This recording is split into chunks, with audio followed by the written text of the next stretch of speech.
Bonjour, vous écoutez Stand Up Story, la toute nouvelle émission qui vous fera aimer le stand-up, du moins je l'espère. Je suis Flora et nous avons l'honneur d'accueillir pour le tout premier épisode, Élise. Bonjour à tous. En tout cas, merci beaucoup Élise d'avoir accepté cette invitation. Je t'en prie Flora, avec grand plaisir. Je suis très contente que tu sois parmi nous.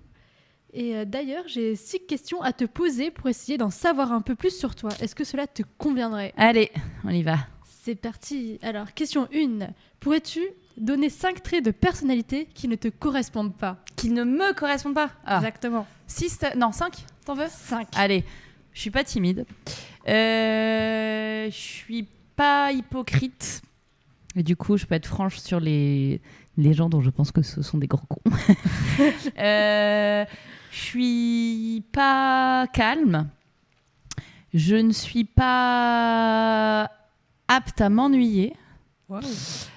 Et je ne suis pas bonne cuisinière. Voilà, pas du tout. Je ne cuisine jamais. Tu foires tout ou tu cuisines pas ? Je cuisine pas, je déteste ça. J'aime bien manger par contre. Donc il y en a qui veulent cuisiner des trucs. Je reçois tout type de doggy bag. C'est pas mal, c'est pas mal. Et du coup, 4 traits qui te correspondent vraiment. Fonceuse. Je vais jamais lâcher un truc. Vraiment. S'il y a un truc, un objectif à avoir, je vais y aller. Alors, j'allais dire déterminée, mais c'est un peu pareil. Donc fonceuse. Bonne vivante. J'aime bien faire la fête.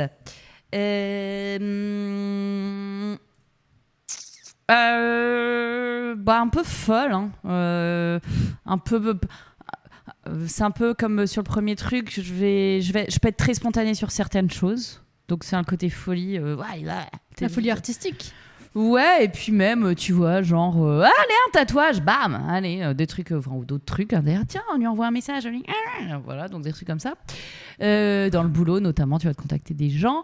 Et un autre que j'ai de très... j'adore les mecs. Voilà. On va couper ça au montage. Bon, non. Et il y a peut-être des mecs qui nous écoutent. Qui sait. Et 3 compliments que tu aimerais qu'on te fasse. Drôle. Non, pour la petite anecdote. Je peux faire des digressions ou pas ? Vas-y. Ouais. Alors, je poste pas mal de vidéos sur mon Insta et je ne savais pas. A priori, il y a un mouvement de fétichistes des collants qui est une vraie communauté qui existe. Et donc, j'en ai ras-le-bol de recevoir sur les vidéos au lieu de « T'es hyper drôle !» Je reçois des « J'adore tes collants !» Et moi, je me dis « Mais je m'en branle un peu. » Enfin, en vrai, merci de saluer les qualités d'écriture de la vidéo. Mais donc, ça veut dire que, voilà, si on peut me dire que je suis drôle plutôt que j'ai des beaux collants, ça m'arrange. Sinon, au pire, les spectateurs, ils peuvent venir directement te voir et t'apporter des collants. En vrai, j'ai dit, si tu veux venir, tu admirer les collants dans le spectacle, par contre, tu paies ton billet. Non, mais genre à la sortie, une fois qu'ils ont vu le spectacle et qu'ils ont payé plein pot, petit collant cadeau. Tout à fait, ça, je veux bien. Un autre compliment que je veux bien recevoir, c'est... comment je trouve pas le mot, c'est pas honnête que je veux dire, mais c'est la franchise. Ouais, je trouve pas le mot, mais en gros quand tu sais que intègre, voilà, intègre, okay. C'est ça que je cherchais. Je suis vraiment intègre, ça c'est très important pour moi. Et fidèle en amitié, ça me plairait bien qu'on me dise ça aussi. Selon toi-même ou tes amis ? J'adorerais que mes amis me disent ça, je pense l'être, mais en tout cas, c'est une qualité que j'essaie un aspect que j'essaie de cultiver. Pour moi, les amis, c'est le plus important. Ok, très bien. Et sinon, un artiste que tu adores et un compliment que tu aimerais lui faire ? Émeric Lompré. Un compliment... Émeric Lompré, t'es complètement anarchique et j'adore. Et continue à ne pas suivre comme un mouton. Voilà. T'as sorti son nom direct, en direct t'avais... J'adore. Après, je peux t'en sortir plein que j'adore. Hein. Mais Émeric Lompré, c'est le premier qui t'est venu à l'esprit. Oui, parce que je sais pas, j'ai vu en plus... Bon, déjà parce que c'est mon bref. Et puis, mais un autre que j'aime bien, Jérôme Niel, il y en a plein. Et sinon, ton spectacle en un mot ? Déjanté. Tu l'as vu, donc est-ce que tu valides ce terme ? À 10 000%, allez, clairement. Ça va, on va dire déjanté. Un bel adjectif. Et d'ailleurs, pour revenir un petit peu sur ta carrière, comment t'en es arrivé là ? Comment t'as choisi ce parcours de faire un seul en scène ? Alors, moi, je vais être actrice depuis toute petite. Je suis venue à Paris pour être actrice. J'ai fait un conservatoire. J'ai fait des études plus classiques à côté. J'ai arrêté du coup l'acting pendant un temps avec le lavage de cerveau des parents, tout ça. Et quand j'ai repris l'acting, du coup, j'étais plus toute jeune. Et j'étais prête. Je me suis tapé quand même des années de cours, donc je pouvais bosser. Et j'en avais... Je constatais quand même qu'il y avait beaucoup de petits jeunes du cours flanc qui attendaient que le téléphone sonne, ce qui n'arrive jamais, sauf si tu t'appelles Léa Seydoux. Et moi, je me suis dit, j'en ai ras-le-bol d'attendre le taf. Comme je disais, tu vois, je suis très fonceuse. Donc, je me suis dit, pour bosser, il n'y a pas 36 moyens au début, en tout cas, enfin au début, quand on veut vraiment avoir des vrais premiers projets concrets. Et je me suis dit, si j'écris mon truc et que c'est bien écrit, que je m'accompagne des bonnes personnes pour que ce soit bien, en bossant, il n'y a pas de raison, je vais pouvoir travailler. Parce que attendre de dépendre uniquement du désir d'un réalisateur, qui lui-même va dépendre du désir d'une production, et du désir de la chaîne, et du désir de... C'est sans fin. Et du coup, de dépendre uniquement du désir des autres, moi, c'était pas pour moi. Et je me suis dit, allez, je fais mon truc, j'écris mon truc, et comme ça, au moins, si c'est bien, je pourrais le jouer. Donc, c'est comme ça que je suis venue à l'humour. Après, j'ai toujours adoré l'humour. J'ai grandi vraiment avec mes parents qui voulaient pas du tout que je fasse ce métier-là. Il n'y a pas de bol, ils m'ont fait grandir en mettant des cassettes d'humoristes... Oui, je suis vieille, Flora, des cassettes. Des cassettes d'humoristes tous les dimanches après-midi, tu vois. Et du coup, j'ai toujours fait des sketchs à la con avec leur caméscope et tout ça. Donc pour moi, ça a été beaucoup plus naturel toujours d'être plus vers le comique. Et vu que ce qui était le plus spontané pour moi, c'était la comédie, je me suis dit, la scène, je pense que ça me correspond plus vers un spectacle seul d'humoriste plutôt qu'une pièce. Donc c'est comme ça que j'en suis venue. J'ai fait l'école du One Man Show, j'ai écrit le spectacle pendant cette école-là et je l'ai fait dès la sortie de l'école. Donc c'est comme ça que le spectacle s'est créé, par une envie de travailler, de défendre mes propres textes et mes propres trucs. Parce qu'il y a aussi que quand on se tape des années et des années de conservatoire, avant d'avoir un rôle intéressant, on doit se taper vraiment des rôles où on passe des castings qui durent des mois pour dire 2 phrases dans un truc et t'es trop content quand tu décroches les 2 phrases. Ou faire des doublures d'eau, non? Des trucs à la con comme ça, ouais, complètement. Et en fait, je me suis dit, je me suis pas tapé des années et des années de cours pour faire des rôles pas intéressants. Enfin, même, en vrai, si vous voulez me donner des rôles pas intéressants, mais je le prends aussi. Voilà. Mais je me suis dit, au moins, pour avoir des rôles intéressants à jouer, faut que je me les écrive. Et c'est comme ça que je me suis dit, j'écris mon spectacle, au moins, je joue très intensément sur scène pendant 1 heure. Oh, mais c'est génial, comme ça tu as pu avoir un petit réseau, tu t'es créé ton propre parcours en fonction de tes envies. Oui, moi je suis plutôt dans le genre, si un truc, je vais jamais m'apitoyer sur mon sort si ça marche pas, j'en prends la responsabilité, en tout cas dans la mesure de tant que c'est réaliste, quoi, je veux dire. Mais si un projet ne marche pas que je porte, c'est mon problème, c'est à moi de résoudre. Et donc c'était ma façon à moi de bosser concrètement. Ok, génial. Est-ce que d'ailleurs, petite, t'avais pensé à ça ou actrice tout le temps. Actrice, être sur scène ou derrière une caméra, enfin devant, je sais pas, on considère la caméra, tout le temps. Ça a été vraiment une évidence pour moi, mais c'était pas du tout considéré comme un métier par mes parents. Ça met un frein, ça. Énormément. Et du coup, pour moi, c'était sûr que je voulais faire ça, mais pendant longtemps, quand mes parents étaient mais tu vois, les études classiques que tu fais quand tu bosses, t'as un métier, ça paie, t'as de l'argent. Ah oui, c'est vrai que c'est peut-être bien. Le CDI, la maison, etc. Exact. Le PEL. Oh là là. Et du coup, je me suis un peu fermé les yeux sur mes désirs pendant longtemps. Et puis, quand le cap de la trentaine s'est fait, c'est là que je me suis dit, mais non, je vais revenir à ce que j'aime. En fait, il n'y a pas de raison. Je vis pas pour les autres, je vis pour moi. Donc, la crise de la trentaine. Ah là là, mais t'as quel âge, du coup? Ça me perturbe. J'ai 72 ans. Allez. Non, j'ai un peu plus. Je regarderai sur Wikipédia alors. Ah, j'ai pas encore de page Wikipédia, ou alors s'il y en a une, il ne doit pas y avoir grand chose dessus. Oh, ça serait drôle. Collants, peut-être. La marque de mes collants. Les dîmes. Ce serait drôle que quelqu'un le rajoute, mais bon, je vais pas aller sur ce sujet-là. Et au niveau de la scène, qu'est-ce que tu apprécies le plus? Alors, c'est marrant, j'ai écouté là en venant un podcast qui parlait de ça. Moi, ce que j'adore sur scène, c'est le retour immédiat. Parce que quand tu fais un film, c'est génial. Hein. Moi, j'adore les plateaux de cinéma, l'ambiance du plateau de cinéma. Mais il y a vraiment cette effervescence pendant un tournage. puis le tournage il est fini, il y a une espèce de retombée d'adrénaline qui est horrible et on déprime. Et là, il faut attendre des mois et des mois, le montage, la sortie. Parfois, on se souvient même plus de ce qu'on a tourné, parce que ça sort 1-2 ans après. Et il y a de nouveau, du coup, ça redevient une actu, ce film-là, les gens le voient, t'as les retours, alors que c'est un truc que t'as tourné parfois 2 ans avant. Et il y a beaucoup d'étapes, tu vois, dans le film. Il y a l'étape de casting, la production, tout ça. Et du coup, avant d'avoir un retour, c'est très, très long. Là, au moins, sur scène, si c'est drôle et que ça plaît, c'est immédiat. Si c'est pas drôle et que ça plaît pas, c'est immédiat aussi. Donc, il faut remédier directement. Moi, j'adore ce rapport direct au public. Et c'est un truc, je trouve, de générosité. Tu vois, moi, les artistes que j'aime bien, je te citais Émeric Lompré, Jérôme Niel et tout ça, parce que c'est des artistes extrêmement généreux sur scène, qui donnent beaucoup au public. On va pas se mentir, ils reçoivent énormément du public aussi. Et pour moi, c'est vraiment une relation d'amour dans les deux sens, quoi. D'être sur scène, c'est un kiff absolu. Et c'est le seul endroit, selon moi, où je peux être totalement moi-même.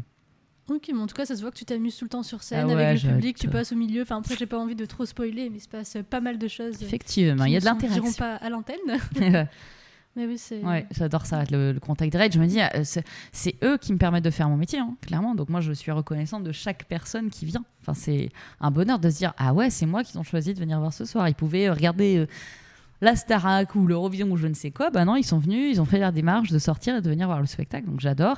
Et je passe toujours un moment après le spectacle pour boire un verre avec les spectateurs, pour qu'on se connaisse aussi, parce que moi, après tout, ils me connaissent un peu plus au bout d'une heure et moi, je les connais pas.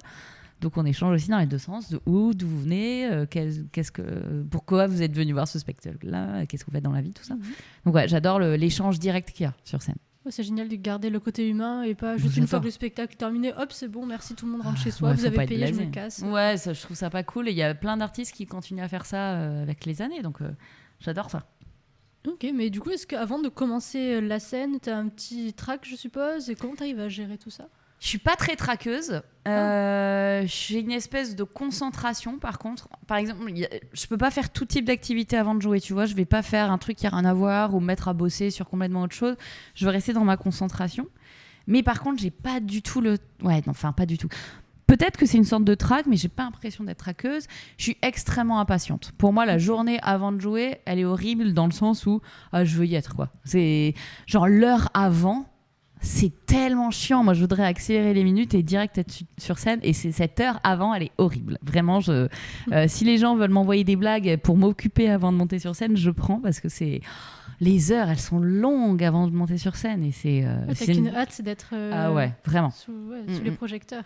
Le moment où je sens que ça y est, c'est le son du début, ça commence là, toi, là. Trop bien. La sonnerie du téléphone. Ouais, la fameuse. Et tu disais que tu faisais pas mal de sport. Est-ce que ça t'aide d'ailleurs pour extérioriser c'est sans doute ça qui me fait que j'ai pas de trac. Enfin, je pense. Je fais beaucoup de trucs de respiration, des trucs cardio pour évacuer le stress. Je fais tu vois, je suis pas stressée avant traqueuse avant mes spectacles, mais j'ai des petits rituels comme tout le monde, et notamment des exercices de respiration. Et je pense qu'ils aident énormément à descendre le stress, justement. Okay. Des trucs pour poser la voix, pour que le souffle il soit bien plein, parce que comme tu as vu le spectacle, ça pulse quand même, donc il faut bien placer la voix. Ouais. Et avoir un bon cardio. Avoir un très bon cardio, un souffle bien là, la gorge pas irritée, parce qu'il y a du chant, il y a plein de choses. Donc, il y a de la danse. Il y a de la danse. Une performance complète. Yes. Oui. Tu donnes envie d'aller voir le spectacle, c'est bien. On essaie. Et d'ailleurs, au niveau de ton travail, est-ce que tu arrives à bien t'organiser ? Est-ce que tu as une méthode en particulier ? En ce moment, j'ai des semaines de total schizo où je cumule un peu 5 jobs. Donc, c'est vraiment pas évident. Et il faut être très organisé, du coup. Parce que je peux passer dans la même journée le matin, je vais écrire une chronique. Après, je bosse pour un client parce que je fais du freelancing un peu pour compléter les fins de mois. Donc, dans totalement autre chose, sur des gros sujets de management et tout. Donc là, je switch dans les... Élise sérieuse qui fait des trucs avec des vrais gens qui ont des vrais métiers. Puis après, je peux basculer. Une vidéo à faire pour un casting. Donc, je passe en mode, j'installe ma caméra, je fais ma self-tape, comme on appelle ça. Il y a beaucoup de castings qui sont à la maison. Après, je vais me dire, je dois enregistrer ma vidéo pour les réseaux en fin de semaine, donc il faut que je l'écrive. Entre ça, je cale des réunions. J'ai un peu des rituels, tu vois. Par exemple, j'ai des réunions très régulières avec mon co-auteur, qui permet de prendre de l'avance sur l'écriture des vidéos, sur l'écriture des vannes qu'on peaufine du spectacle. Donc, il faut toujours être un peu dans l'anticipation. Mon organisation, elle est vraiment, j'ai des plannings, des tableaux très précis de chaque jour. Il faut que ça rentre et je me le répartis sur ma semaine pour être sûr de ne pas être dans le rush. Si j'improvise mon planning, c'est mort. Avec tout ce qu'il y a à faire, les tournages en plus. Je fais aussi un peu de pub à côté. Et ça me prend quand même pas mal de temps. Je fais une pièce. Faut être très organisé. Très, très pu organisé. En plus te libérer ce soir. Bah, avec grand plaisir. En plus, Speed Radio, c'est un peu la maison. On adore venir ici. C'est génial en tout cas, et ça va comme tu arrives à tout bien gérer, de pas trop décaler. Il y a des petits moments de proche burn-out, faut pas se mentir, et puis évidemment il y a des trucs qui me donnent plus envie. Tu vois, quand je me lève, hier on s'est levé avec un partenaire de scène de mon autre spectacle d'une pièce, on s'est levé à 6h, tu vois, pour aller jouer, c'est que du bonheur. Parce qu'on sait qu'on va aller en tournée, on a pris la route, on est parti en Bretagne, trop cool, il y a l'effet troupe, c'était trop bien. Quand je dois me lever à 6h pour aller bosser pour un truc de métier normal qui ne me plaît pas, sans me priver du tout pour ce métier-là, mais c'est juste pas ce que j'aime faire, je suis beaucoup moins motivée. Le réveil est beaucoup plus dur. Et tu préfères travailler en groupe, par exemple, avec des co-auteurs ou j'adore le fait d'être seule sur scène. En fait, je me dis vraiment, c'est aussi un truc de responsabilité, comme je le disais tout à l'heure, c'est que je peux pas m'apitoyer, je peux pas reverser la faute sur les autres. Le spectacle, c'est moi sur scène. S'il est pas bien, c'est que j'ai merdé un truc. Et pour merder le moins possible, faut beaucoup le préparer. Donc le fait d'être seule sur scène, par contre, faut qu'il soit contrebalancé par le fait d'avoir une belle équipe autour de moi. Donc en off, dans l'ombre, on est quand même beaucoup. Sur le spectacle, il y a mon co-auteur, donc Sylvain Lacour, que j'embrasse chaleureusement, qui est génial, avec qui on a une très très bonne dynamique de travail assez efficace. J'ai ma prod, j'ai les patrons du théâtre qui sont des amours, donc je suis quand même très entourée. Et quand je sors de scène, ça permet de partager les joies comme les éventuelles peines. Si une date se passe trop bien, je peux partager cette joie avec les gens à qui je bosse dans l'ombre. Et quand ça se passe pas bien, c'est aussi une manière de se dire là peut-être qu'on va revoir ce texte-là, par exemple. Tu vois, quand on était en phase de rodage il y a un petit moment, il y avait forcément des dates qui se passaient moins bien. Enfin, en tout cas, des bouts du spectacle qui se passaient moins bien parce qu'une vanne ne prenait pas. Donc on se disait on va pas la laisser, on va la changer. Après tu l'améliores, voilà. C'est ça le principe aussi. Exactement. Donc ça c'est cool, l'aspect de dynamique de groupe c'est cool. Et après, pour les tournages, j'adore l'ambiance d'équipe. Et justement, c'est pour ça que j'adore, je pense, être sur scène. Ça me fait seul sur scène, comme ça me fait les deux ambiances, tu vois. J'aime bien ne pas avoir de patron, en fait, je crois. Ouais, en plus, c'est une vie bien remplie. Ouais. Et le fait d'être ma boss à moi, c'est très important. La liberté, c'est extrêmement important. Et c'est pour ça aussi que j'ai quitté le monde du CDI, qui de toute façon ne m'allait pas. C'était pas le métier que je voulais faire. Mais le fait de ne pas avoir de patron, c'est très, très important pour moi en termes d'organisation. Oui, parce que je crois dans le spectacle que tu parles de différents jobs que tu as pu faire, donc on va pas aller trop là-dessus non plus pour pas spoiler. Mais j'ai fait plein de jobs à la con et j'ai repensé justement il y a 2 jours à d'autres jobs que j'ai pas mis dans le spectacle. Pour moi c'est tellement normal, mais en fait en parlant à des potes, mais what the fuck, c'est quoi ce métier qui n'existe même pas? Donc je me suis dit peut-être je pourrais en rajouter dans le spectacle d'autres jobs très bizarres. Oui, en fonction de comment le public réagit, et s'il est intéressé. Ou sinon, ça sert comme anecdote à la fin quand tu bois un verre avec eux. Exact, parce que j'en ai d'autres. Oh là, j'en ai fait tellement de jobs bizarres. Tellement. Tu vas avoir un petit annuaire avec tout ça. Exact, non mais c'est vrai, si j'essaie de faire un CV avec tout ce que j'ai fait, ça n'a aucun sens. Vraiment, c'est... Après, sur l'intermittence, on fait tous des jobs très bizarres. De l'animation, des mascottes, des trucs trop bizarres. Et c'est drôle, on y repense des années après avec je crois que le pire apparemment c'est les goûters d'anniversaire. Ouais, ça c'est l'enfer. Moi j'aurais en fait pas trop mal aimé faire ça, mais ça implique d'être dispo le week-end et je ne peux pas parce que je suis déjà sur scène le week-end, mais sinon moi, je le ferais rien que pour avoir des anecdotes à écrire dans le spectacle en fait. Et tu ferais quoi? J'en ai fait des trucs avec des enfants. Bah oui, c'est pour ça que j'en parle dans le spectacle, j'en ai fait. Là c'est à l'époque où j'étais pas prise les week-ends, mais là maintenant c'est plus possible, mais ouais, Blanche-Neige ou une autre princesse un peu rock'n'roll. Une princesse revisitée. Revisitée, c'est ça. Et d'ailleurs, on constate que tous les soirs, il y a énormément de représentations dans Paris. Comment tu arrives à te démarquer? Il y a trop de spectacles. Paris, c'est vraiment une jungle. Sincèrement, j'ai de la chance, je touche du bois. Moi, je m'en sors bien. Vraiment, ça remplit bien. Quand t'es venu, c'était complet. Ça fait 2 ans que le spectacle se joue toutes les semaines et il continue, donc c'est quand même bon signe. Mais j'ai des potes dont les spectacles sont géniaux, qui jouent devant 4 personnes. C'est pas parce que le spectacle est pas bien, c'est juste qu'il y a tellement de spectacles qu'il faut trouver un truc pour ressortir.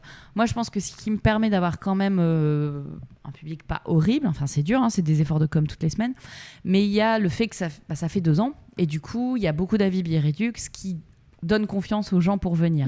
Après, je pense que c'est important d'avoir une proposition de spectacle différente, justement pour se démarquer, comme tu le demandais. Moi, je fais pas du stand-up. Déjà, je pense que ça change des spectacles habituels qu'on peut voir. Il y a un côté de cabaret, il y a de la vidéo, il y a du son, il y a du chant et de la danse. C'est un peu un ovni, je trouve, le spectacle. Je trouve ça cool. Et justement, j'ai envie de défendre le fait que c'est un ovni. Il y a des personnes qui ont pu me donner des conseils qui, pour moi, avec le recul, je me dis que c'était des mauvais conseils tu devrais plutôt faire, regarde ce qui marche en ce moment, tu devrais plutôt faire ça. Bah non, en fait, ils sont déjà 15 à le faire. Donc, je vais plutôt faire un truc très différent et avec le recul, je pense que j'ai eu raison de ne pas écouter ces mauvais conseils-là. C'est l'originalité qui paie. Bah bien sûr. Et ça, c'est... Tu sais, les gens, ils aiment bien être des moutons, hein, et faire comme tout le monde. Et toi, tu as choisi le chemin opposé et ça fonctionne. Tu remplis tout le temps les 50 places dans le théâtre. Après, si ça pouvait être plein des mois à l'avant, ça serait génial. Hein. Prenez vos places, s'il vous plaît. Il reste des places pour samedi. Et en plus, c'est en tournée, il me semble. Ouais, il y a des dates en tournée. Là, on est en plein dans les calages de dates. Donc j'ai fait Avignon cet été, ce qui permet normalement d'avoir des dates en tournée post-Avignon. Donc là, on bosse beaucoup là-dessus pour essayer de décrocher le plus possible de dates. Il y a des dates qui s'annoncent bien. Il y a Angers qui arrive, il y a Brive, il y a Marseille. A priori, il y aura une date autour de Quimper. Je croise les doigts, mais ça devrait le faire. Il y aura la Suisse. Donc il commence à y avoir des dates, tu vois, qui se trament. Mais moi, j'adorerais me dire, ok, j'ai 50 dates prévues, je pars sur les routes pendant 6 mois.